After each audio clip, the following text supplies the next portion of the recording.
depuis le Bouddha, de maître en maître. C'est très important. Ainsi que la posture de Kinin, la marche qu'on a pratiquée. Elle était précisément transmise et expliquée depuis le Bouddha et même avant, puisqu'elle est expliquée également dans les anciens textes des Védas.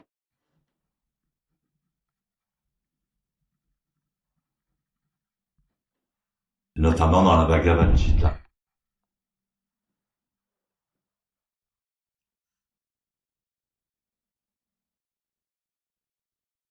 Donc tout le monde connaît la posture du lotus,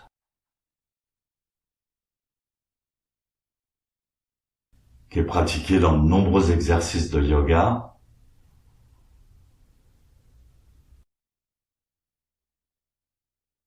Mais la posture de Zazen est une posture de lotus, je dirais améliorée, spécifique. Dans ce sens que, d'abord, premièrement, on s'assoit sur un coussin. Deuxièmement, les genoux sont plus rapprochés l'un de l'autre que dans la posture de yoga, la posture simple du lotus.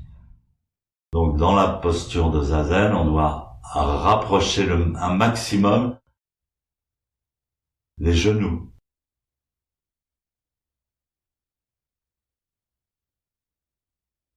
Donc il faut bien trouver un coussin qui corresponde à notre morphologie. Plus ou moins gros, plus ou moins épais, et aussi à notre souplesse. On va être en contact avec ce coussin qu'on appelle zafu par le point précis du périnée. Donc on n'est pas assis sur l'arrière des fesses, mais sur l'arrière des cuisses. Et la bascule du bassin est importante. En fait, le contact gravitationnel, c'est exactement sur le périnée qu'il s'effectue. Le périnée, c'est le point qui est situé entre l'anus et les organes sexuels. Donc c'est un point précis, c'est une zone précise. Donc si on bascule pas assez le bassin, on est trop en arrière. Il faut pas non plus exagérer la cambrure du bassin. Elle doit être naturelle. Mais ce point spécifique en contact avec le zafu est un point énergétique très important. On l'appelle le point de la vie et de la mort. Et à partir de ce point-là va s'ériger naturellement la colonne vertébrale, bien droite.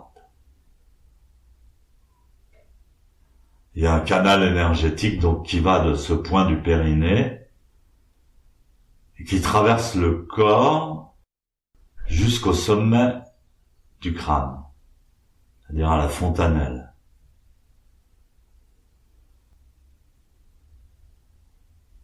Donc cette posture est très importante et évidemment il faut que les genoux soient plantés dans le sol.